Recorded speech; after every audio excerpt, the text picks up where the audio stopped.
가나안 족속과 헷 족속과 키위 족속과 브리스 족속과 기르가스 족속과 아모리 족속과 여부스 족속을 너희 앞에서 반드시 쫓아내실 줄을 이것으로서 너희가 알리. 보라, 온 땅의 주의 언약궤가 너희 앞에서 요단을 건너가니 이제 이스라엘 지파 중에서 각 지파에 한 사람씩 12명을 택한다. 온 땅의 주 여호와의 궤를 든 제사장들의 발바닥에 요단물을 밟고 멈추면 요단물 곧 위에서부터 흘러내리던 물이 끓어지고 한 곳에 쌓여서리라. 백성이 요단을 건너려고 자기들 장막을 떠나고 제사장들은 언약궤를 메고 백성 앞에서 나아간다. 요단이 혹시 거둘 시기에는 항상 언덕에 멈춰라. 궤륜의 자들이 요단을 눌러 궤륜은 제사장들의 다리 물가에 장자 곧 위에서부터 흘러내리던 물이 그쳐서 사르단에 가까운 매우 멀리 있는 아람성으로 병 위에 이르러 한 곳에 쌓이고 아라바의 바다 연으로 향하여 흘러가는 물은 온전히 끓어지니 백성이 여리고 앞으로 가로 건너세 여호와의 언약궤륜의 제사장들은 요단 가운데 만땅에 굳게 섰고 그 모든 백성이 요단을 건너기를 마치 못하지 모든 이스라엘은 그 만땅으로 건너더라. 네, 여기까지 여호수아 1장에서 3장까지 내용을 봤습니다. 오늘 이제 정복 시대를 저희가 배우기 때문에 새로운 강의안이 있으셔야 됩니다. 저 뒤편에 강의안 못 받으신 분들은 강의안 챙겨주시고요. 오늘 지난번에 다 살피지 못했던 신명기 마지막 부분을 잠깐 살피고 그리고 오늘 여호수아 앞부분을 보도록 하겠습니다. 제가 기도하고 수요 사경에 하나님 앞에 올려드립니다. 하나님 아버지 은혜와 사랑을 감사드립니다. 오늘도 저희들 귀하고 복된 은혜의 자리로 불러 모아주시고 주님의 말씀 앞에 나아올 수 있도록 인도하시니 감사드립니다. 오늘도 생명의 말씀을 우리에게 더하여 주시어서 하나님의 뜻이 무엇인지를 온전히 분별하게 하여 주시고 주신 이 말씀 그대로 순종하며 또 하나님의 은혜 가운데 살기로 결단하는 우리 모두가 되어질 수 있도록 인도하여 주옵소서. 감사와 찬양을 올려드리오며 예수 그리스도 이름으로 기도드립니다. 아멘. 우리 찬송가 200장입니다. 찬송가 200장 함께 찬양하겠습니다. 달고 묘한 그 말씀 생명의 말씀은 귀한 그 말씀 진실로 생명의 말씀이 나의 길과 믿음 밝히 보여주니 아름답고 귀한 말씀 생명샘이로다. 아름답고 귀한 말씀 생명샘이로다. 귀한 주님의 말씀은 내 노래 되도다. 모든 사람을 살리는 생명의 말씀을 값도 없이 받아 생명길을 가니 아름답고 귀한 말씀 생명샘이로다. 아름답고 귀한 말씀 생명샘이로다. 널리 울리어 퍼지는 생명의 말씀은 마음의 용서와 평안을 골고루 주나니 다만 예수 말씀 듣고 복을 받네. 아름답고 귀한 말씀 생명샘이로다. 아름답고 귀한 말씀 생명샘이로다.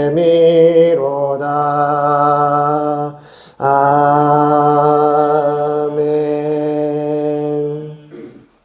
오늘 함께 보실 하나님의 말씀은 여호수아 1장 1절에서 9절까지의 말씀을 보겠습니다.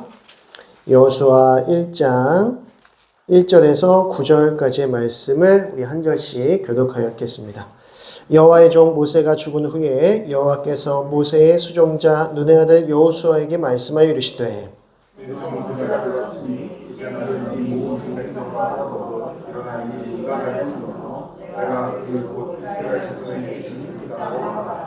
내가 모세에게 말한 바와 같이 너희 발바닥으로 밟는 곳은 모두 내가 너희에게 주었노니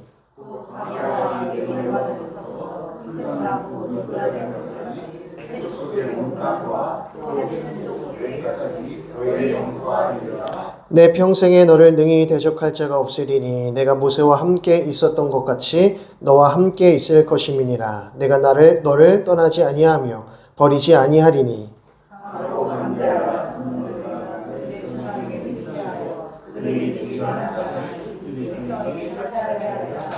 오직 강하고 극히 담대하여 나의 종 모세가 내게 명령한 그 율법을 다 지켜 행하고 우로나 좌로나 치우치지 말라. 그리하면 어디로 가든지 형통하리니.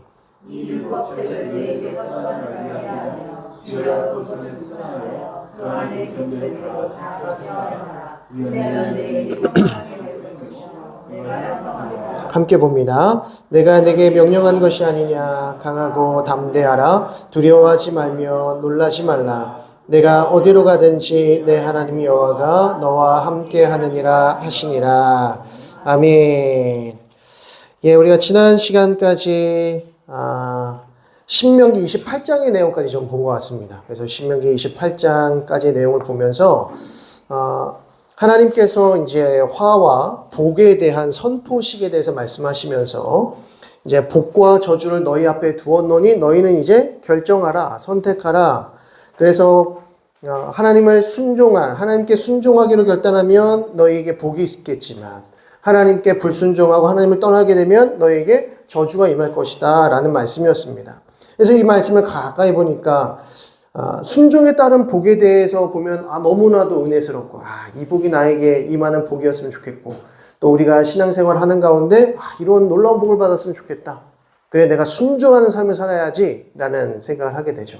하나님께서 하나님 제가 이렇게 순종할 테니 이 세상 가운데서 이 놀라운 복을 다 우리에게 부어주소서 라고 하는 마음이 자연스럽게 올라올 정도로 그렇게 놀라운 복들이 예비되어 있는 것을 보게 됩니다.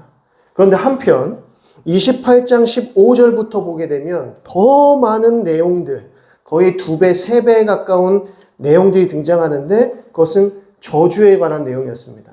근데 그 저주의 내용을 하나하나 뜯어보니까 이건 어떤 모습입니까? 지옥과 같은 모습이더라. 이게 지옥이더라는 겁니다. 우리가 하나님께 순종할 때에 마치 천국과 같은 복을 우리에게 주신다면 우리가 불순종할 때에는 어떤 저주가 따른다고요? 지옥과 같은 삶이 따르더라는 겁니다. 그래서 우리가 하나님 앞에 이 신앙이 무뎌져 갈 때, 영적 감각이 무너져 갈 때, 오히려 28장 1절에서 14절의 이 축복에 관한 내용을 우리가 묵상하는 것도 좋겠지만, 무엇을 묵상하시라? 저주가 무엇인지, 지옥이 어떤 곳인지를 묵상하면 정신이 바짝 납니다.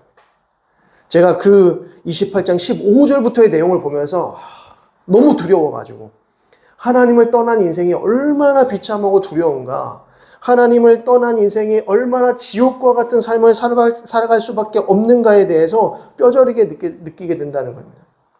그냥 각종 질병과 재앙과 가는 곳곳마다 패배가 따르고 시체 유기가 따르고 정신병, 귀신 들림, 또 간음, 불륜, 도적질, 거짓 증거 등등의 이 악한 삶이 다 고스란히 찾아오게 되라는 겁니다. 이게 뭐다? 지옥과 같은 삶이다. 하나님을 떠나서 하나님께 불순종하는 자는 마침내 이런 지옥의 형벌을 받게 되더라는 것입니다. 그래서 우리가 기도할 때 하나님 이러한 놀라운 축복을 이 현세의 축복을 하나님 다 받게 해주십시오라고 기도한다고 한다면 우리는 무엇도 기도해야 된다? 불순종할 때에는 이런 저주까지도 받게 해달라는 기도를 해야 된다는 것입니다. 왜 복에 대해서는 기도하면서 하나님을 떠났을 때 우리의 이 따라오는 형벌에 대해서는 기도하지 않는가? 이거는 이기적일 수 있다는 것이죠. 그래서 사실 이 복과 저주에 관한 내용은 마지막 순간에 우리에게 찾아오게 될 상급이고 큰 면류관이고 하나님 나라의 축복이라고 하는 것입니다. 우리가 불순종한다고 해서 15절부터 68절까지의 말씀 우리에게 쏟아 부으시지 않으신다는 거예요. 우리가 때로는 지치고 넘어지고 쓰러질지라도 유혹에 넘어질지라도 이 지옥과 같은 현실을 우리에게 곧바로 주시지 않는다는 겁니다. 이것은 거의 마지막 때의 모습이라는 겁니다. 왜 그렇게 말할 수 있는가? 이 이스라엘 백성들이 드디어 약속의 땅 가나안에 들어가게 되었을 때 하나님의 축복 가운데 살아가는 그 삶이 있지만 동시에 저주의 삶까지도 하나님께서 약속하신 것이죠. 이것은 우리에게 주어진 어떤 현실적인 삶을 이야기하는 것이 아니라 우리가 마지막 때에 믿음으로 살아가다가 하나님 나라에 갔을 때 어떠한 은혜가 우리에게 주어지는가. 그리고 마지막 때에 하나님께 불순종하고 하나님을 떠나 살았던 자들에게는 어떠한 모습이 주어지는가. 그것이 이제 이 28장에 고스란히 담겨 있다고 하는 것이죠. 그래서 우리가 불순종에 관한 부분들도 잘 눈여겨보셔야 되고 또 순종을 통해서 우리에게 주시고자 하는 놀라운 은혜들을 또 사모해야 한다는 것입니다. 자, 거기까지가 우리가 지난번에 살폈던 내용이고요. 오늘 29장부터 한번 보시게 되면 이제 세 번째 설교가 이 29장에서부터 30장의 내용에 담겨 있습니다. 29장에서 30장의 내용을 보게 되면 29장 1절의 말씀을 보시면 호렙에서 이스라엘 자손과 세우신 언약 외에 여호와께서 모세에게 명령하여 모압 땅에서 그들과 세우신 언약의 말씀은 이러하니라 라고 말합니다. 그러니까 호렙에서 시내산에서 이스라엘 제1세대들에게 출애굽 제1세대들에게 하나님께서 언약의 말씀을 주셨습니다. 그렇죠? 그리고 이제 이 모압 땅에서 제2세대들에게 한 번 더 약속의 말씀을 주신다라고 하는 말씀이죠. 그래서 2절의 말씀을 보면 모세가 온 이스라엘을 소집하고 그들에게 이르되 여호와께서 애굽 땅에서 너희의 목전에 바로와 그의 모든 신하와 그의 온 땅에 행하신 모든 일을 너희가 보았나니 라고 말하면서 5절을 보면 주께서 40년 동안 너희를 광야에서 인도하게 하셨거니와 라고 합니다. 그리고 9절을 보면 그런즉 너희는 이 언약의 말씀을 지켜 행하라. 그리하면 너희가 하는 모든 일이 형통하리라 라고 합니다. 2절부터 9절까지의 내용은 무엇이냐면 너희가 호렙산에서 모세를 통하여서 첫 번째 언약을 맺었음에도 불구하고 너희의 불순종을 인하여서 40년 광야의 삶을 살았다. 그런데 이 광야의 생활이 끝나고 나서 다시 요단 동편으로 오는 가운데 너희를 대적했던 원수들이 있었지만 하나님께서 어떻게 하셨다? 이기게 하셨다. 너희를 대적하고 하나님을 대적했던 모든 원수들을 능히 이기게 하시고 요단 동편 땅을 이제 루벤과 가치파, 므낫세 반지파에게 나눠주는 것, 분배하게 해준 것이죠. 이게 무엇이냐? 이제 약속의 땅에 들어가서 하나님께서 행하실 것들을 미리 맛보게 하신 것입니다. 여기까지가 이제 여호수아로 말미암아 요단강을 건너서 약속의 땅 가나안으로 들어가기 직전에 이 상황인 것이죠. 그래서 호렙에서 첫 언약을 맺은 이후에 너희가 바로 지금 이 모압 땅에 이르기까지 하나님께서 너희를 어떻게 인도하셨는지를 보여주면서 9절에 너희는 이 언약의 말씀을 지켜 행하라. 그리하면 너희가 하는 모든 일이 형통하게 될 것이다. 하나님께서 너희에게 약속하신 그 모든 것들을 지키시고 이행하실 것이다. 성취하게 하실 것이다. 그래서 너희가 이제 곧 약속의 땅 가나안에 들어갈 것인데 그곳에서 어떻게 하라는 것입니까? 순종하며 살아라. 하나님을 떠나지 말라. 하나님의 말씀을 떠나지 말라는 것입니다. 그러면 반드시 형통의 삶, 하나님께서 말씀하신 그 축복의 역사들이 일어나게 되리라는 말씀인 것이죠. 그래서 10절을 보시면 오늘 너희 곧 너희의 수령과 너희의 지파와 너희의 장로들과 너희의 지도자와 이스라엘 모든 남자와 너희의 유아들과 너희의 아내와 및 내 진중에 있는 객과 너를 위하여 나무를 패는 자로부터 물 깃는 자까지 다 너희의 하나님 여호와 앞에 서 있는 것은 내 하나님 여호와의 언약에 참여하며 또 내 하나님 여호와께서 오늘 내게 하시는 맹세에 참여하여 여호와께서 내게 말씀하신 대로 또 내 조상 아브라함과 이삭과 야곱에게 맹세하신 대로 오늘 너를 세워 자기 백성을 삼으시고 그는 친히 내 하나님이 되시려 함이니라 라고 합니다. 호렙에서 모세를 통하여서 첫 언약을 맺으셨던 하나님께서 이제 이 모압 땅에서 약속의 땅에 바로 들어가기 직전에 제 출애굽 2세대들과 함께 오늘 언약을 다시 갱신하고 계신다는 겁니다. 호렙산에서 약속하신 그 언약을 이제 약속의 땅 가나안에 들어가거든 내가 이루리라 라는 말씀을 하시는 거죠. 그러니까 너희와 내가 맺은 이 언약을 나도 너에게 이행할 터이니 너희도 나에게 신실함으로 충성으로 보답하라 라는 말씀인 것입니다. 그래서 오늘이라고 하는 표현이 등장을 하는 것이죠. 그래서 이 3-3-1 같은 경우에 과거와 현재의 세대라고 하는 제목이 바로 그겁니다. 그래서 호렙에서부터 시작된 하나님의 이 언약이 이 모압 평지에서 바로 오늘 다시 한번 갱신되어지는 것이죠. 너희가 나에게 순종하라. 내 말씀에 떠나지 않도록 해라. 그러면 내가 너희를 나의 백성 삼으리라. 라고 하는 그 언약을 다시 한번 갱신하시는 장면이 이 부분입니다. 그리고 14절부터 보시면 이제 미래 세대에 대해서 이제 등장을 하는데요. 14절을 보시면 내가 이 언약과 맹세를 너희에게만 세우는 것이 아니라 오늘 우리 하나님 여호와 앞에서 우리와 함께 여기 서 있는 자와 오늘 우리와 함께 여기 있지 아니한 자에게까지니 라고 합니다. 이게 무슨 말이냐? 너희에게만 약속하는 것이 아니라 여기에 있지 아니하는 자들, 곧 너희의 후대들에게도 내가 약속하는 바다 라고 말씀하는 것입니다. 그래서 18절을 보면 너희 중에 남자나 여자나 가족이나 집하나 오늘 그 마음이 우리 하나님 여호와를 떠나서 그 모든 민족의 신들에게 가서 섬길까 염려하며 독초와 쑥의 뿌리가 너희 중에 생겨서 이 저주의 말을 듣고도 심중에 스스로 복을 빌어 이르기를 내가 내 마음이 완악하여 젖은 것과 마른 것이 멸망할지라도 내게는 평안이 있으리라 할까 함이라. 이 말씀이 무엇입니까? 이후에 너희의 자녀 세대들이 그 마음 가운데 독초가 나고 쑥의 뿌리가 나서 다른 신을 섬기게 되게 되면, 그래서 하나님을 떠나서 사는 가운데 있다면 그런데도 평안하다라고 말할 수 있으니 그들에게까지 하나님께서 언약을 하신다는 겁니다. 그러니까 너희의 자녀들에게까지 이 언약의 말씀을 잘 어떻게 하라? 전수하라는 것이죠. 가르치라는 것입니다. 기억해야 한다는 것입니다. 그래서 신명기 말씀과 여호수아로 넘어가는 이 말씀을 잘 보시면 하나님께서 그 다음 세대까지 생각하시는 것을 보게 돼요. 그러니까 너희 세대만 구원받고 끝나는 것이 아니라 너희 다음 세대도 나와의 이 언약 가운데 영원히 있어야 할 것을 하나님께서 말씀하시는 겁니다. 제1세대들, 출애굽 제1세대들이 불순종했습니다. 그때의 제2세대들은, 출애굽 제2세대들은 고통 안 당했습니까? 이 아버지 세대에 행했던 그 불순종 때문에 누구도 피해를 받습니까? 자녀들도 피해를 보게 되죠. 자녀들도 고통당했습니다. 그래서 아버지의 불순종, 어미의 불순종 때문에 우리의 자녀들이 그 불순종의 고통을 당하니 그 광야 40년 동안 부모가 그 자식을 어떻게 안고 어떻게 이동시킵니까? 안고 업고 이동을 시키더라는 것입니다. 광야 이 40년 방황 생활을 내 죄 때문에 우리의 아이들이 고통을 당하니, 환난을 당하니 이것이 부모의 마음에 큰 아픔이 되는 것이죠. 그래서 너희가 너희 자녀를 아는 것 같이, 업은 것 같이 내가 너희를 업어서 내가 너희를 안아서 여기까지 인도했다라는 것이 하나님의 말씀인 것이죠.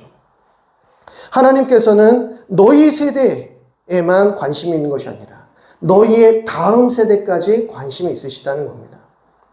그러니까 우리도 우리의 자녀들과 우리의 다음 세대들을 책임질 수 있는 믿음, 그리고 책임질 수 있는 믿음의 전수들을 해 나아가야 한다는 것이죠.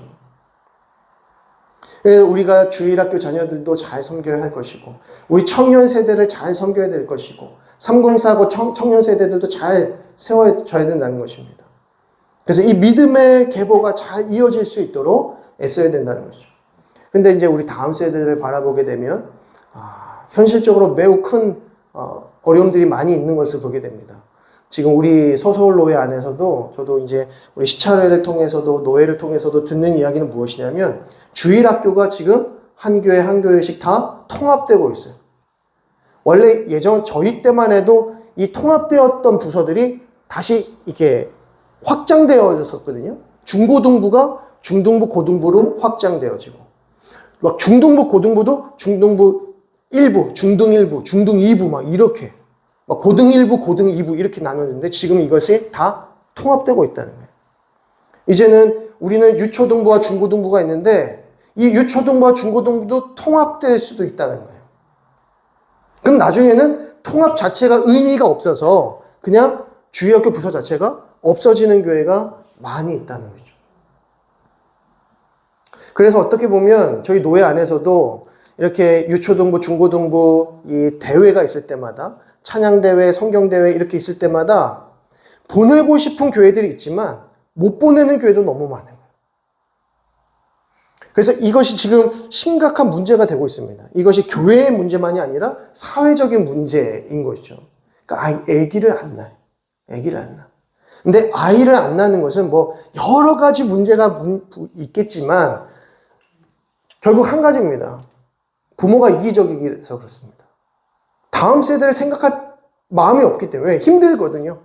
다음 세대를 키우는 게 너무나도 고달프고 힘드니까 아이를 안 낳는 겁니다. 이게 너무나도 큰 문제의 현실이라는 것이죠. 그러니까 아이를 낳을 생각이 없으니까 뭐도 안 해요. 결혼도 할 필요가 없는 겁니다. 뭐하러 결혼합니까? 그냥 연인끼리 남자친구 여자친구끼리 마음 맞으면 동거하다가 그렇게 그냥 살면 편하게 자유롭게 살면 그만인 것을 아이까지 낳고 막 이렇게 할 필요가 없다는 것이죠. 법에 매일 필요가 없다고 생각하는 것이 바로 지금 현 시대입니다. 근데 그 이유가 무엇이냐? 나 혼자 사는 것이 좋고 나 혼자 지내는 것이 좋은데 다른 다음 세대들 어린아이들 생각한다는 것이 자기에게 너무 힘들다는 거죠. 그러니까 이런 현실적인 어려움 가운데에서 이것이 교회에도 고스란히 이어지고 있다는 겁니다. 그래서 이제 지금 한국교회의 여러 가지의 문제점 중에 가장 큰 부분 중에 하나가 자녀들이 없다. 주일학교 부서들이 없다라는 겁니다. 그래서 우리도 그런 부분에서 경각심을 가지고 우리 주일학교 부서들을 또 우리 어린아이들을 또 말씀으로 잘 양육해야겠지만 우리 주일학교 부서들이 더 부흥하고 성장해서 우리가 우리 경신교회 다음 세대가 더 우리보다 더 크게 쓰임받고 하나님 앞에 영광 올려드리는 영적 리더십으로 세우기를 바라는 마음들로 우리가 계속 기도해야 한다는 것입니다. 자, 그래서 미래 세대에 대한 깊은 관심이 있으시고 또 그들에게까지 언약을 맺으시는 것을 보게 됩니다. 그래서 태어나지도 않은 후대에 대해서 하나님께서 약속하시고 그들과 언약을 맺으신다라는 부분이 그 내용이고요. 그리고 이제 3-3-3을 보시면 복과 저주의 갈림길이라고 해서 15절, 30장 15절의 말씀을 보시면 보라, 내가 오늘 생명과 복과 사망과 화를 내 앞에 두었나니 곧 내가 오늘 내게 명령하여 내 하나님 여호와를 사랑하고 그 모든 길로 행하며 그의 명령과 규례와 법도를 지키라 하는 것이라. 그리하면 내가 생존하며 번성할 것이요 또 내 하나님 여호와께서 내가 가서 차지할 땅에서 내게 복을 주실 것임이니라 라고 합니다. 여기서 하나님께서 뭐라고 말씀하십니까? 보라, 내가 바로 오늘 너희 가운데 생명과 복과 또 사망과 화를 너희 앞에 두었다. 생명과 복을 두었고 사망과 화를 너희에게 두었으니 어떻게 하라? 오늘날 너희는 선택하라 라고 하는 것입니다. 자, 이 내용을 가지고 이제 이후에 여호수아에 넘어가서 이제 여리고와 아이성을 이제 차지한 이후에 그리심산과 에발산에서 이와 동일한 언약식을 다시 한번 체결하게 됩니다. 자, 다음으로 보시면 이제 승계, 신명기 31장에서 34장의 내용은 이제 모세에게서부터 여호수아에게로 그 영적 리더십이 이양되어지는 장면입니다. 그래서 후계라고 해서 31장을 보시면 1절에 또 모세가 가서 온 이스라엘에게 말씀을 전하여 그들에게 이르되 이제 내 나이 120세라. 내가 더 이상 출입하지 못하겠고 여호와께서도 내게 이르시기를 너는 이 요단을 건너지 못하리라 하셨느니라. 여호와께서 이미 말씀하신 것과 같이 내 하나님 여호와께서 너보다 먼저 건너가사 이 민족들을 내 앞에서 멸하시고 내가 그 땅을 차지하게 할 것이며 여호수아는 내 앞에서 건너갈지라 라고 합니다. 이제 영적인 리더십이 모세에게서 여호수아로 이양되어지는 장면인 것이죠. 자, 그리고 6절을 보시게 되면 너희는 강하고 담대하라. 두려워하지 말라. 그들 앞에 떨지 말라. 이는 내 하나님 여호와 그가 너와 함께 가시며 결코 너를 떠나지 아니하시며 버리지 아니하실 것임이라 하고 모세가 여호수아를 불러 이스라엘의 목전에서 그에게 이르되 너는 강하고 담대하라. 너는 이 백성을 거느리고 여호와께서 그들의 조상에게 주리라고 맹세하신 땅에 들어가서 그들에게 그 땅을 차지하게 하라. 그러니까 모세가 여호수아에게 모든 회중이 보는 앞에서 강하고 담대할 것을 선언하는 것이죠. 그리하면 여호와 그가 내 앞에서 가시며 너와 함께 하사 너를 떠나지 아니하시며 버리지 아니하시리니 너는 두려워하지 말라 놀라지 말라라고 합니다. 바로 이 모세가 여호수아에게 조언한 이 말씀 그대로가 어디서 등장합니까? 여호수아 오늘 읽은 1장 1절에서부터 9절 내용이 바로 그것이죠. 그때는 하나님께서 여호수아에게 직접 말씀하십니다. 강하고 담대하라. 내가 너와 함께 할 것이다. 그러니까 모세에게도 이미 하나님께서 그렇게 약속하시고 때마다 담대하라, 강한 마음으로 나아가라, 두려워하지 말라라는 것을 모세에게 계속해서 말씀하시잖아요. 우리가 출애굽기에서부터 쭉 보아왔지만 모세는 겁쟁이였습니다. 심각한 겁쟁이였습니다. 처음부터 이런 영적 리더십을, 강하고 담대한 영적 리더십을 가지고 있지 못했습니다. 두려웠고 또 살인자였다가 이제 목동이었습니다. 40년간 애굽에서 왕자로 살았지만 살인죄로 두려움을 가지고 결국 미디안 광야로 떠나게 되고 미디안 광야에서 목동으로 가장 비천한 신세로도 40년을 살지 않습니까? 목동이었고 살인자였고 동시에 나이는 몇 살이에요? 80세였습니다. 그래서 하나님께서 모세에게 80세에 나아가서 너는 바로에게 가라라고 하는 것이 이 세 가지의 모든 두려움을 극복하고 가야 되는 겁니다.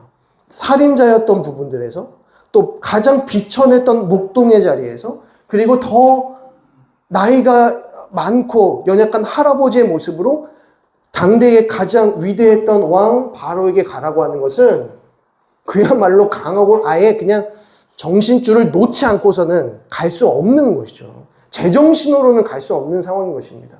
그래서 모세가 6번이나 하나님 저 못 갑니다. 못 갑니다. 못 갑니다. 한 겁니다. 죽을까 봐. 가면 죽는데.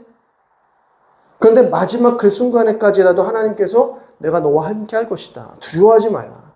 그리고 모세를 마침내 바로에게 나아가게 하셨을 때 바로가 어떻게 합니까? 모세를 두려워하게 되죠. 모세와 함께 하시는 하나님을 두려워하게 하시더라는 겁니다. 그래서 이 하나님께서 지금 여호수아와 함께 하실 것이다 라고 하는 것이 이 승계의 가장 중요한 메시지인 것이고요. 그 다음에 4-2를 보시면 유언이라고 해서 32장에서 33장의 내용에 등장합니다. 32장 1절을 보시면 하늘이여 귀를 기울이라 내가 말하리라 땅은 내 입의 말을 들을지어다. 여기서 다시 한번 쉐마가 등장을 합니다. 쉐마가 뭡니까? 이스라엘아 들으라 하는 겁니다. 들으라. 너희는 들으라. 그리고 7절을 보시면 옛날을 기억하라 연대의 연대를 생각하라 내 아버지에게 물으라 그가 내게 설명할 것이요 내 어른들에게 물으라 그들이 내게 말하리로다. 옛날을 어떻게 하라? 기억하라. 쉐마 그리고 너희는 기억하라. 그리고 10절 여호와께서 그를 황무지에서 짐승이 부르짖는 광야에서 만나시고 호위하시며 보호하시며 자기의 눈동자같이 지키셨도다. 마치 독수리가 자기의 보금자리를 어지럽게 하며 자기의 새끼 위에 너풀거리며 그의 날개를 펴서 새끼를 받으며 그의 날개 위에 그것을 엎는 것 같이 여호와께서 홀로 그를 인도하셨고 그와 함께한 다른 신이 없었도다 라고 합니다. 이 말인즉슨 오직 하나님만을 섬기라. 너를 여기까지 인도하신 하나님만을 섬기라 라고 하는 것이죠.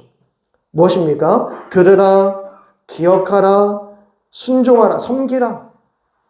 이 모든 말씀을 지키라 라고 하는 것입니다.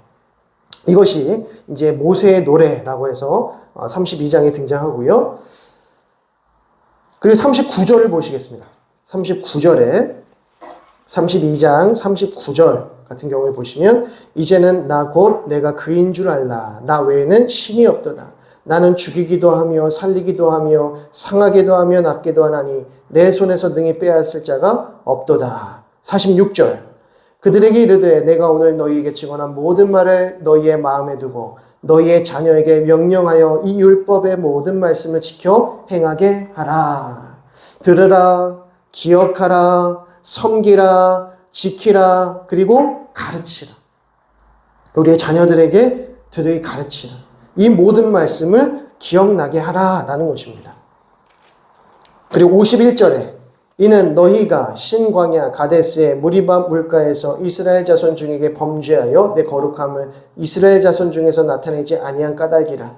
내가 이스라엘 자손에게 주는 땅을 맞은편에서 바라보기는 하려니와 그리로 들어가지는 못하리라 하시니라. 이 말씀은 이제 모세가 마지막 순간을 어떻게 맞이하게 될 것인지에 대해서 말씀하시는 거죠. 모세의 마지막 순간은 이제 비스가산 꼭대기에서 마지막 순간을 맞이하게 됩니다. 이제 느보산이라고 말하는데 이제 거기까지 이야기가 되고요. 그래서 33장의 내용을 보면 이제 마지막으로 모세가 이스라엘 백성을 축복하는 장면입니다. 32장의 내용은 하나님의 마음을 모세가 대변하는 모세의 노래, 모세의 시편이라고 한다면 33장은 이스라엘 백성들을 향한 모세의 마지막 축복, 사랑이 담긴 축복이라고 보시면 됩니다. 그래서 한 지파 한 지파씩 이렇게 얘기를 나오는데 6절을 보시면 루벤은 죽지 아니하고 살기를 원하며 그 사람 수가 적지 아니하기를 원하나이다. 또 7절에 유다에 대한 축복은 이러하니라 일러스되 라고 하죠. 그러니까 루벤에 대한 축복, 7절에서는 유다에 대한 축복. 그리고 8절을 보니까 레위에 대하여는 일러스되 라고 하면서 11절까지 레위에 대한 축복이 등장합니다. 레위에 대한 축복이 좀 양이 많습니다. 그죠? 그리고 12절을 보면 베냐민에 대하여는 일러스되 라고 등장하고 13절에 요셉에 대하여 일러스되 하니까 요셉에 대한 내용이 또 많습니다.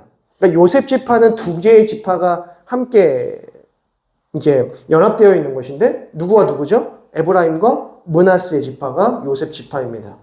그리고 18절을 보면 스불론에 대하여 일러스되, 또 20절에 갓에 대하여 일러스되, 22절 단에 대하여, 23절 납달리, 24절에 아셀에 대하여 일러스되 라고 말합니다. 그리고 이 아셀 지파에 대한 내용을 쭉 얘기하면서 26절에 여수룬이여 하나님 같은 이가 없도다. 그가 너를 도우시려고 하늘을 타고 궁창에서 위엄을 나타내시는도다. 이 여수룬이라고 하는 이 뜻은 애칭입니다. 이스라엘 백성들을 부르는 애칭입니다. 사랑이 담긴 이 애칭으로서 여수룬이여 하나님 같은 이가 없도다. 그가 너를 도우시려고 하늘을 타고 궁창에서 위엄을 나타내시는도다. 여수룬이여 하나님 같은 분은 이 세상에 없다. 근데 이 하나님이 너희를 보호하신다. 너희를 도우신다. 그러니 너희는 어떤 백성이다? 29절 우리 같이 읽어보겠습니다. 시작. 이스라엘이여 너는 행복한 사람이로다. 여호와의 구원을 너같이 얻은 백성이 누구냐? 그는 너를 돕는 방패시요 내 영광의 칼이시로다. 내 대적이 내게 복종하리니 내가 그들의 높은 곳을 밟으리로다 라고 합니다. 여수른이여 하나님 같은 이가 없도다. 하나님 같은 이가 너를 도우신다. 이스라엘이여 그러니 너와 나는 행복한 사람이로다. 여호와의 구원을 너같이 얻은 백성이 누구이겠느냐. 이것으로 우리는 복을 삼고 행복을 삼아야 된다라고 하는 것이죠. 그래서 이제 마지막으로 34장에 모세의 죽음이 나타납니다. 모세가 모압 평지에서 느보산에 올라가 여리고 맞은편 비스가 산 꼭대기 이름에 여호와께서 길르앗 온 땅을 단까지 보이시고 라고 합니다. 이제 모압 평지에서 이 느보산 꼭대기에 올라가니까 이제 약속의 땅이 보이는 겁니다. 그리고 길르앗에 있는, 길르앗이 뭐냐면 요단 동편 땅, 요단 동편에 이제 두 지파 반이죠. 두 지파 반이 얻은 그 땅을 이제 다 보게 된 겁니다. 하나님께서 모세에게 이 모든 산을 다 보게 하시는 거예요. 모든 약속의 땅을 보게 하시는 거죠. 그러면서 4절에 여호와께서 그에게 이르시되 이는 내가 아브라함과 이삭과 야곱에게 맹세하여 그의 후손에게 주리라 한 땅이라. 내가 내 눈으로 보게 하였거니와 너는 그리로 건너가지 못하리라 하시매 7절 모세가 죽을 때 나이 120세였으나 그의 눈이 흐리지 아니하였고 기력이 쇠하지 아니하였더라 라고 합니다. 120세의 나이에 이제 마지막 순간을 맞이하게 되는데 그때에 이 모세의 눈이 흐리지 않았다. 기력이 쇠하지 않았다라고 합니다. 이 눈이 흐리지 않았다라고 하는 것은 어떤 의미이겠습니까? 그의 영적인 상태가 생명력이 넘쳤다는 것입니다. 이삭이 나이가 들면서 이삭이 점점 눈이 흐려지고 시야가 좋지 못해서 거의 분간을 하지 못하는 상태가 됐어요. 그래서 에서가 그리고 야곱이 있는데 야곱이 에서의 흉내를 내가지고 막 양털을 염소털을 묻히고 와가지고 이제 형의 흉내를 내는데도 이삭이 분별을 못해요. 정말 그럴 수 있을까? 물론 쌍둥이였습니다. 두 사람은 쌍둥이였는데 일란성 쌍둥이였는지 이란성 쌍둥이였는지는 알 수 없지만 둘이 너무 달랐기 때문에 이란성이 아니었는가 이렇게 생각을 합니다. 그런데 어찌됐든 자기 아들인데 그죠? 못 알아봤다라고 하는 것이 그의 영적인 상태가 어떠했는지를 보여주는 것입니다. 근데 모세의 눈은 흐리지 않았다라고 하는 것은 그의 영적인 상태가 굉장히 생명이 넘쳤고 뿐만 아니라 그로 말미암아 이 모든 말씀 신명기까지 창세기 1장부터 신명기 34장까지 모세가 이것을 다 기록을 하는데 그의 기력이 쇠하지 아니하고 눈이 흐리지 않았고 라고 하는 이 모든 이야기들은 그의 영적인 권위에 대한 확증인 것이죠. 그래서 이렇게 해서 이제 모세가 마지막 최후의 장면을 맞이하게 되는 것이고요. 그리고 곧바로 이어서 여호수아 1장에 이제 들어가게 됩니다. 이제 여호수아 1장의 내용을 보시면 강의안을 보시게 되면 순환 시대까지의 전체 구조라고 해서 자손과 땅의 약속, 그래서 창세기 1장부터 50장까지의 내용. 그리고 약속의 땅으로 출애굽기, 레위기, 민수기, 신명기의 내용을 우리가 쭉 지금까지 지켜봤습니다. 그리고 약속의 땅에서 이 약속의 땅으로 들어가는 것이죠. 약속의 땅에 들어갔을 때 여호수아와 사사기와 룻기의 이야기가 이제 약속의 땅에서의 이야기입니다. 정복시대 이 여호수아의 구조를 보시게 되면 여기서도 이제 네 가지의 구조로 우리가 나눠볼 수 있는데 먼저 진입 1장에서 5장의 내용, 그래서 진입 준비, 요단강 도하, 언약 의식을 치릅니다. 그리고 전쟁 6장에서 12장, 정복전쟁이죠. 근데 이 정복전쟁을 어떻게 했느냐, 가나안 땅의 중부 지역을 먼저 칩니다. 여리고와 아이성을 하고, 그리고 남부로 내려가서 남부 동맹군과 싸워서 이깁니다. 그리고 북부로 올라갑니다. 그러면서 북부 동맹군과 싸워서 이깁니다. 이렇게 해서 정복전쟁이 끝이 납니다. 중부를 치고 남부를 치고 북부를 치면서 정복전쟁이 끝이 나요. 근데 이 정복전쟁이 끝이 났다라고 하는 것은 전쟁이 다 끝났다, 모든 땅을 완벽하게 수복했다라는 뜻이 아니라 전쟁이 그치면서 항복을 받아내는 거예요. 이 7족이죠. 가나안 7족이라고 말하기도 하고 대표적으로는 6지파, 6족속이라고 말하기도 하는데 이 가나안 7족을 다 친 것입니다. 그래서 항복을 받아낸 거예요. 항복을 받아냈다고 해서 전쟁이 다 끝이 났느냐? 그렇지 않다는 것이죠. 언제 어디서 이 가나안 족속들이 또 연맹을 맺을지 모르고 언제 또 반역할지 모르는 겁니다. 그런데 일단은 전쟁은 다 종식이 되면서 분배를 하죠. 분배를 하면서 이 분배하는 과정 속에서 이 지파들에게 마지막 그 최종적인 그 마무리를 하도록 만듭니다. 그래서 다 쫓아내든지 진멸하든지 이것을 각 지파별로 분배하면서 그 임무를, 마지막 임무를 주는 겁니다. 근데 이 마지막 임무를 못하는 거예요. 다 쫓아내든지 진멸해야 하는데 이것을 하지 못하고 남겨두고 오히려 자기의 종으로 삼고 자기들의 유익, 인간적인 유익으로 삼으려고 하는 그 의도 속에서 평화협정을 맺고 타협을 하는 과정 속에서 어떻게 됩니까? 나중에 역전이 일어나는 거죠. 그 가나안 거민들이 더 힘을 또 내면서 나중에 또 반역을 하는 가운데에서 이게 또 역전이 되면서 쫓아내고 이렇게 벌어진다는 겁니다. 분배를 했으면 그 분배한 지파에서 최종적으로 이 전쟁을 마무리 지어야 하는데 이걸 마무리 짓지 못하는 거죠. 이제 거기까지가 이제 사사기 초입부까지의 내용입니다. 자, 그렇게 해서 전쟁의 내용, 그리고 이제 세 번째로 분배, 13장에서 21장까지의 내용이 이제 분배의 내용. 그리고 마지막 4장은 여호수아가 죽기 전에 이제 하나님만 섬기라고 하는 것을 권고합니다. 이렇게 해서 총 네 가지 부분으로 나뉘었는데 결국에는 이 여호수아 정복 시대의 핵심은 네 가지입니다. 첫 번째는 건너라. 그리고 두 번째는 정복하라죠. 취하라. 세 번째는 나누라. 네 번째는 지키라. right? 내용입니다. 그래서 진입, 이 1장부터 5장까지의 내용은 건너라, 건너라. 그래서 가나안 땅으로 들어가라. 그리고 6장에서 12장은 어떻게 해라? 내가 약속한 땅을 이제 전쟁하며 정복하면서 취하라. 그리고 나누라, 분배하라. 그리고 마지막까지 그 전쟁을 종결시켜라. 마무리 지어라. 그리고 마지막으로 지키라. 하나님께 순종하라. 라고 하는 내용이 이제 정복시대의 전체적인 요점이다. 라고 생각하시면 되겠습니다. 자, 넘기시고. 자, 진입에 관한 내용을 보도록 하겠습니다. 진입, 여호수아 1장부터 5장까지의 내용입니다. 자, 오늘부터는 조금 이제 재미있는 장면들이 이렇게 나옵니다. 왜냐하면 이 여호수아 같은 경우에는 에피소드로 연결되어 있습니다. 이제 에피소드라고 하는 것은 이제 소설과 같은 스토리를 담고 있는 인물이 나오고 등장인물이 있고 사건이 있고 배경이 있어요.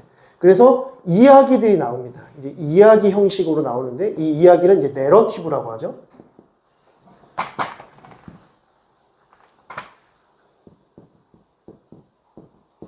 내러티브 형식으로 이제 에피소드들이 나오기 때문에 우리가 신명기 같은 경우에는 이게 강론 아닙니까? 그죠? 일방적인 이야기를 듣는 이 내용이기 때문에 굉장히 좀 피곤하기도 하고 무슨 내용인지를 굉장히 귀 기울여야 되고 그 논리를 생각해야 되고 그 핵심 논지가 무엇인지를 봐야 되거든요. 그래서 분석해야 됩니다. 근데 이 에피소드에 관한 내용은 그냥 쭉 읽으면 됩니다. 어떤 사건이 일어났는지 쭉 보기만 하면 되기 때문에 훨씬 읽기가 수월하죠. 그죠? 읽기가 수월합니다. 그래서 우리가 성경을 읽을 때 성경 읽기의 팁을 알려드리면 제가 이거는 유튜브에다가 안 올리려고요. 이 얘기는. 제가 중요한 내용은 유튜브에 안 올리는 거 아시죠? 아셨는지 모르시는지 모르겠지만 제가 이렇게 좀 중요하게 제 이 어떤 다뤄야 된다. 이 얘기는 꼭 하고 넘어가야 된다 하는 얘기들은 딱 이렇게 했다가 딱 편집합니다. 오는 사람만 들을 수 있게. 그래서 그 유튜브에 올라가는 것은 굉장히 그냥 일반적인 보편적인 내용이다 이렇게 생각하시면 돼요. 그리고 실제로 왜냐면은 오신 분하고 안 온 분들하고는 차이를 둬야 되지 않겠습니까? 그죠? 그래서 오신 분들한테는 이런 팁들 이렇게 드리는 건데 성경 읽기의 팁을 말씀드리면 성경 읽기 할 때 너무 빡세게 읽지 마셔요. 너무 힘들게 읽지 마셔요. 약간은 조금 대충. 저게 팁이야? 성경 읽기를 하는데 대충 읽으라고? 왜 대충 읽으라고 하냐면 이 성경 읽기를 하실 때 제일 중요한 건 에피소드가 뭔지를 이해하시는 거예요. 그래서 예를 들면 다윗과 골리앗 이야기가 있다라는 걸 아셔야 돼요. 그죠?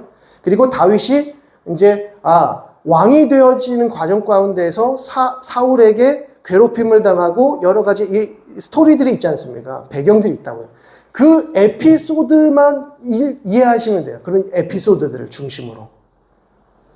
그래서 이 에피소드들은 대충 이런 사건들이 있구나. 정복전쟁, 그 가나안 정복전쟁 할 때는 어떤 방식으로 이 전쟁을 치렀는지 아시잖아요.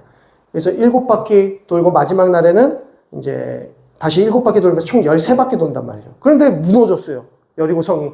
이게 이제 에피소드죠. 이런 것들을 이해하시기만 하면 돼요. 이런 건 암송하실 필요가 없어요. 이해하시라. 그래서 에피소드들의 이야기들을 다 담아 놓으시는 작업이 필요한 거죠. 그래서 성경 읽기가 이렇게 대충 흘러가셔야 돼요.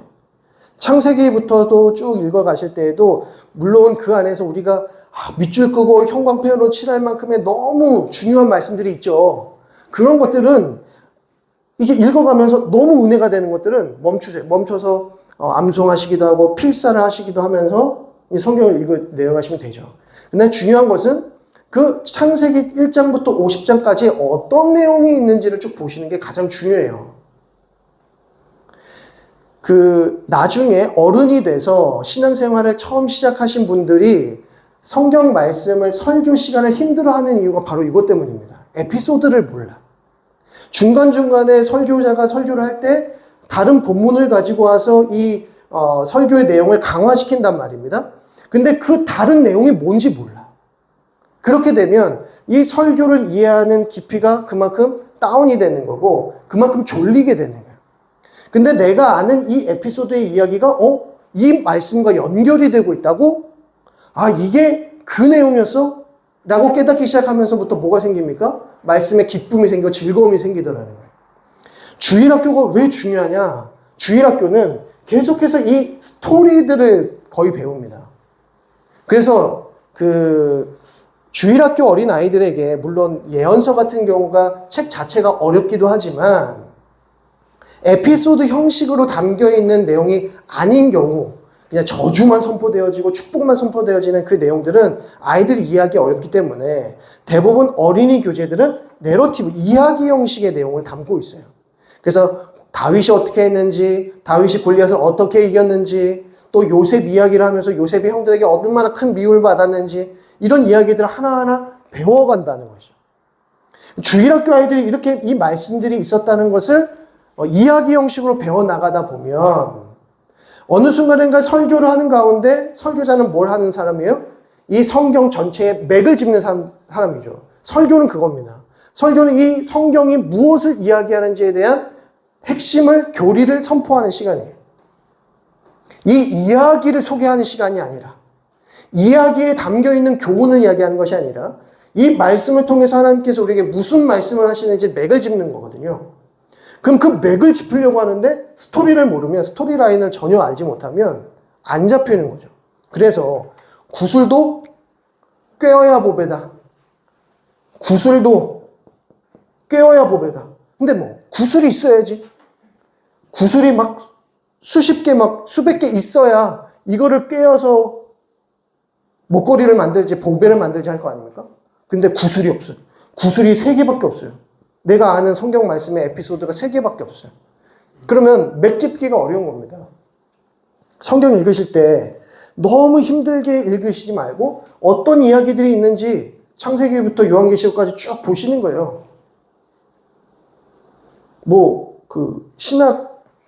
신학교 들어가실 거 아니잖아요. 그리고 우리 어린 자녀들은 이제 총명할 때 한참 주일학교 친구들은 진짜 이 성경 대회를 나가는 것이 굉장히 큰 도움이 됩니다. 그래서 답을 찾아가잖아요. 이 이야기의 답을 찾아가는 것도 굉장히 중요해요. 왜냐면 이게 무슨 의미인지는 알지 못한다 할지라도 이 에피소드, 구슬을 계속해서 만들어줘야 되거든요. 구슬을 계속 만들어줘야 돼. 그래서 이제 이 구슬이 나중에 한순간에 확 꿰어지는 거죠. 이 이야기가 이거였구나라는 계속 찾는 겁니다. 그러니까 주일학교 아이들이 믿음이 견고해질 수밖에 없는 이유가 있어요. 주일학교 출신 어른들이 대학교 들어가면 엄마 따라왔다가 아빠 따라왔다가 집 분자 부모님을 따라왔다가 힘들게 신앙생활을 하면서 학교를 딱 마치고 드디어 자유를 얻게 되었을 때 잠깐 방황하는 시간이 있습니다. 작은 탕자와 같이 잠깐 방황하는 시간이 있어요. 근데 이 친구들은 반드시 돌아옵니다. 왜? 구슬이 너무 많아요. 그리고 이것이 하나하나 조금씩 깨어가기 시작하고 있는 작업들이거든요. 그런데 어렸을 때 이러한 작업들을 거의 하지 않다가 나중에 어떠한 계기로 인해서 교회 생활을 시작했던 분들은 그 믿음이 깊어지고 견고해지기가 너무나도 어려운 거예요. 주일학교 어린 시절에 재미있게 봤었던 이런 작업들을 거의 하지 못하고 굉장히 지루하게 공부하게 되거든요. 굉장히 힘든 과정을 통해서 성경을 배워나가게 되기 때문에 그만큼 어렵습니다. 근데 성경이 얼마나 작습니까? 그렇죠? 글씨도 작고 피로도도 쌓이고 하는 상황 속에서 이 에피소드를 하나하나 이렇게 만들어간다는 게 도통 어려운 일이 아닙니다. 그래서 편안하게 읽으시라. 성경 읽을 때 만약에 이제 우리가 하루 3장씩 읽어야 되잖아요. 하루 3장씩 그 주일날 5장. 그러면 1년에 1독할 수 있는 거죠. 이거 아시죠? 모르셨어요? 하루 3장씩 읽으시고 주일은 5장 읽으시면 1독할 수 있습니다. 성경 1독할 수 있어요. 그런데 매일마다 하루 3장을 읽는 것이 쉽지가 않으시잖아요. 그럼 어떤 날은 6장 읽어야 되는 때도 있고 어떤 날은 9장 읽어야 되는 때가 있고 점점 힘들어지잖아요. 물론 어떻게 읽으시든지 그것은 크게 상관이 없지만 중요한 것은 너무 에너지를 많이 쏟으시면서 읽지 마셔라. 일단 에피소드 형식으로 쭉쭉쭉 읽으시면서 어떠한 내용이 담겨고 어떤 이야기 스토리 라인이 정해져 있는지를 보시라는 겁니다. 그러면 나중에 설교를 들으시는 가운데에 또 성경 공부를 하는 가운데에 이게 이거 저번에 그때에서 내가 봤던 건데 이거 어저께 내가 읽었었던 내용인데 이러면서 어떻게 돼요? 연결되면서 맥이 짚어지는 겁니다.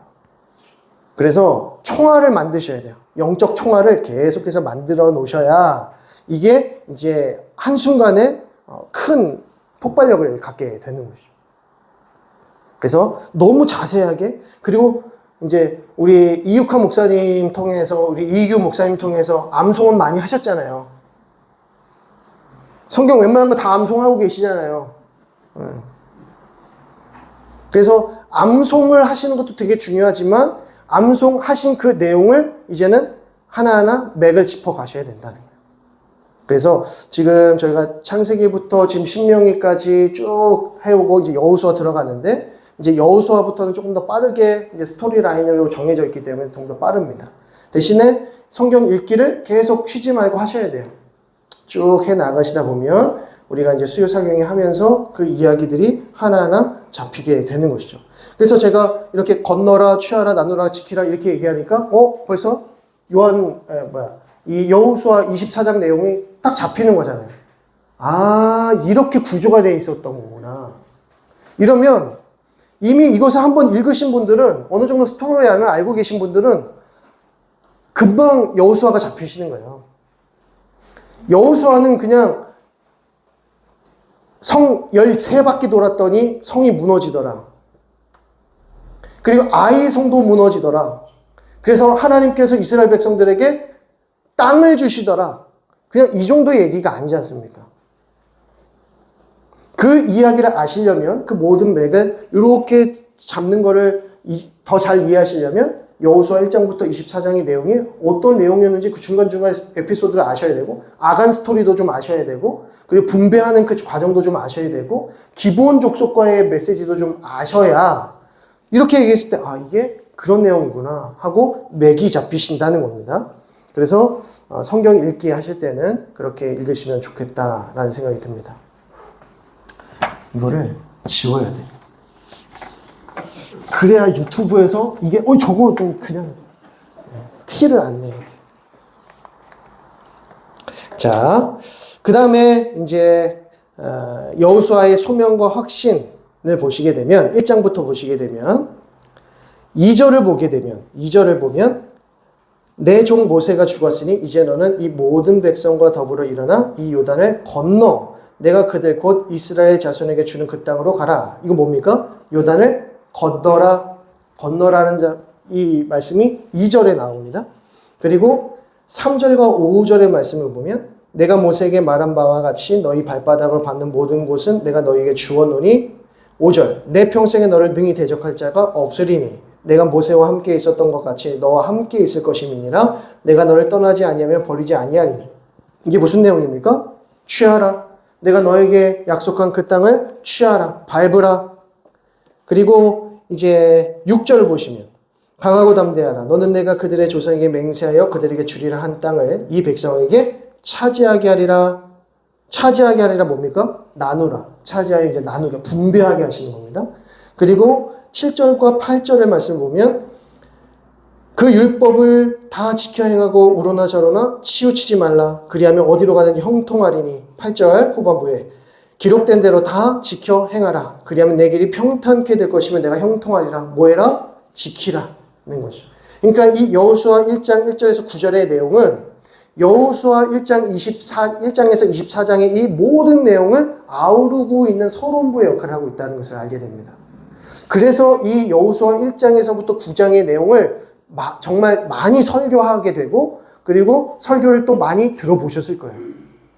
근데 이 내용이 왜 중요하냐면 이 여호수아 전체의 내용을 아우르고 있는 건너라, 취하라, 나누라, 지키라. 이것이 믿음의 행위이기 때문입니다. 믿음의 행위이기 때문에 그래요. 그리고 이 믿음의 행위가 누구에게서 믿음의 모본이 나타나고 있냐, 예시가 나타나고 있냐 하면 놀랍게도 누굽니까? 라합입니다. 라합은 가나안 거민, 이방 여인이었고, 이방인이었고, 여인이었고, 창기였습니다. 그죠? 그런데 라합 이야기가 2장을 다 채우고 있어요. 2장 전체를 채우고 있습니다. 그리고 3장을 보시게 되면 3장부터는 어떤 내용이 등장합니까? 1-2 해가지고 요단 도하 이렇게 나오잖아요. 3장부터는 요단 도하가 나와요. 요단 도하는 뭡니까? 건너라죠. 그러면 여호수아 3장부터 본격적으로 이 여호수아 전체의 내용이 시작된다는 것을 알 수 있습니다. 그러면 여호수아 1장과 2장은 서론부 역할을 하는데 이 서론부에서 2장은 라합만을 다루고 있어요. 그럼 이 라합 이야기가 왜 서론부에 이렇게 들어가 있는가? 게다가 이방인이었고 여인이었고 창기였던 사람이 이 중간에 들어가 있고 있단 말이에요. 이 여인이 어떻게 됐다는 이야기입니까? 구원을 얻었다. 이게 핵심이죠. 구원을 얻었다. 구원을 얻었다는 것은 하나님 나라의 하나님의 백성이 되었다. 이게 언약이지 않습니까? 언약의 성취죠. 언약이 누구에게서 성취됐다고요? 라합에게서. 라합이 뭐 했길래? 라합이 믿음으로 반응한 겁니다. 라합이 하나님의 소식을 듣고 그 마음에 믿음이 생겨서 행동하게 돼요. 듣고, 알고, 믿고, 행동하게 되더라. 뭘 들었습니까? 이스라엘 백성들의 소식을 들었습니다. 이스라엘 백성들이 출애굽을 해서 40년 동안 이를 때까지 이 모압 땅에 이르기까지 어떠한 놀라운 여정들이 일어났었는지, 홍해가 갈라지고 10가지 재앙이 일어나고 수많은 이적과 기적이 일어나고 40년 동안 만나와 메추라기로 먹게 되고 이 모든 과정을 들었다는 거죠. 그랬더니 라합의 마음에 어떤 생각이 드는 겁니까? 무엇을 알게 돼요? 이스라엘의 하나님이 참 하나님이시다라는 것을 알게 되죠. 그래서 그 하나님을 믿게 돼요. 그래서 정탐꾼들이 자기 집에 들어왔을 때 행동합니다. 그래서 이 행동의 말씀이 어디 나와 있느냐? 히브리서 11장 31절 말씀 우리 같이 읽겠습니다. 빨간색으로 쳐져 있죠? 같이 읽습니다. 시작. 믿음으로 기생 라합은 정탐꾼을 평안히 영접하였으므로 순종하지 아니하는 자와 함께 멸망하지 아니하였도다 라고 합니다. 히브리서 11장의 내용은 우리가 잘 아는 믿음장입니다. 믿음장.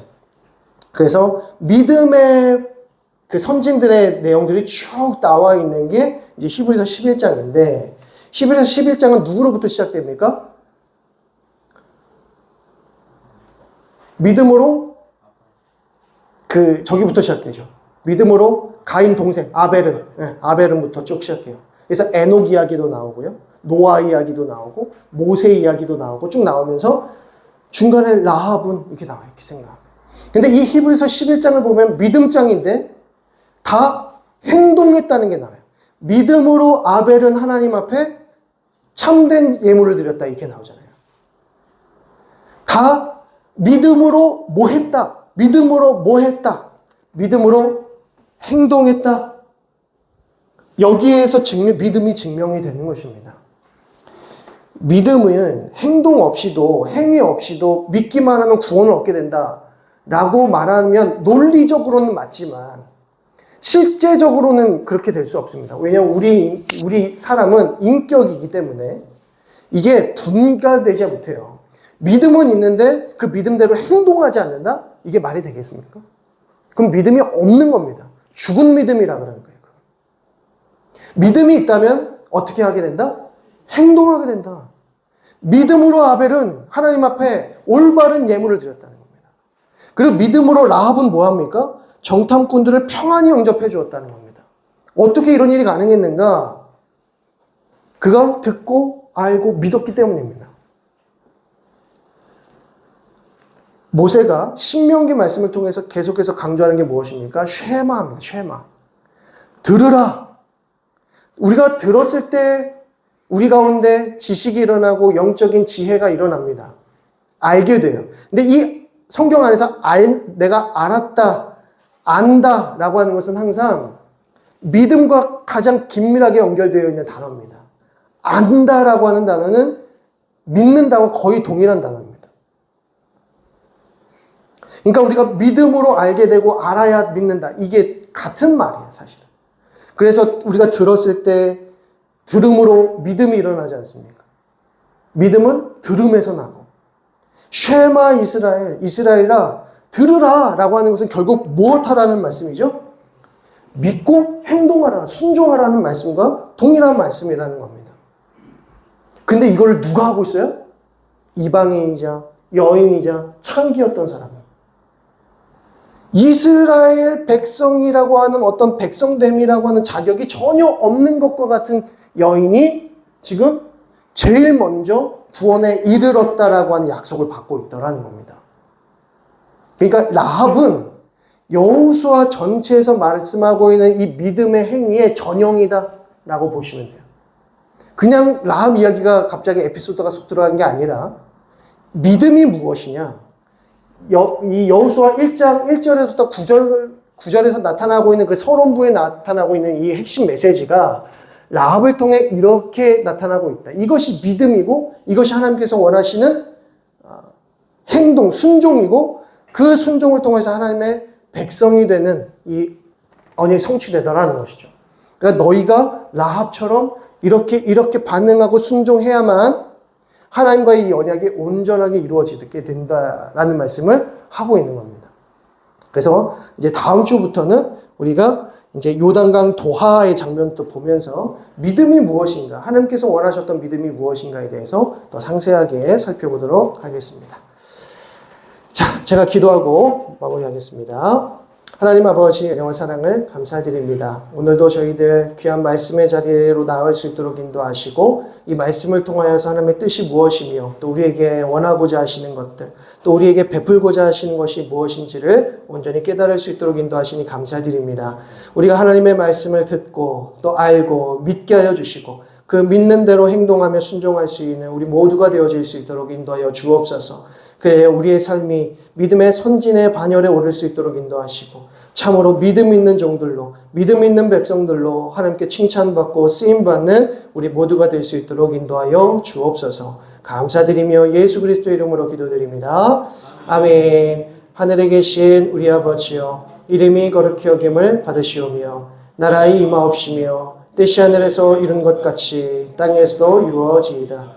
오늘날 우리에게 일용할 양식을 주옵시고 우리가 우리에게 죄 지은 자를 사하여 준 것 같이 우리 죄를 사하여 주옵시고 우리를 시험에 들게 하지 마옵시고 다만 악에서 구하옵소서. 대개 나라와 권세와 영광이 아버지께 영원히 있사옵나이다. 아멘. 우리 옆에 분들에게 수고하셨습니다. 감사합니다. 인사하시겠습니다.